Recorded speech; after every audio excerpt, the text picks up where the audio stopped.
আজ ৩রা আগস্ট। আকাশের টাটা মোটরে জয়েনের ডেট, ওই জন্য ওকে নিয়ে যাচ্ছি। দেখো বৃষ্টির মধ্যে রাস্তা দিয়ে কাদা। জয়েনিংয়ের দিন বাড়ির গার্জেনকে অ্যালাউ করে, কিন্তু মোবাইল কড়াভাবে নিষেধ। তা সত্ত্বেও লুকিয়ে একটা ফটো তুলে ফেললাম।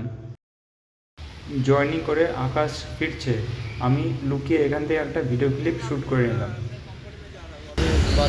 ফেরার পথে রাস্তার দুই সাইডে সৌন্দর্য উপভোগ করতে করতে আমরা দুজনে হেঁটে হেঁটে আসছি।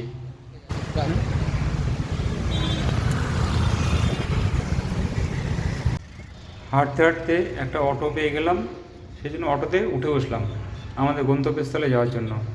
রুমে ফেরার আগে কিছু প্রয়োজনীয় জিনিসপত্র এই দোকান থেকে কিনে নিলাম। টাটা মোটরের চাকরির সাথে সাথে আকাশ অটোমেশন কোর্স করছে এখান থেকে। এটা আমাদের রুমের কাছাকাছি অবস্থিত। আকাশ পাশে ক্লাস করছে আর আমি ওয়েটিং রুমে বসে আছি।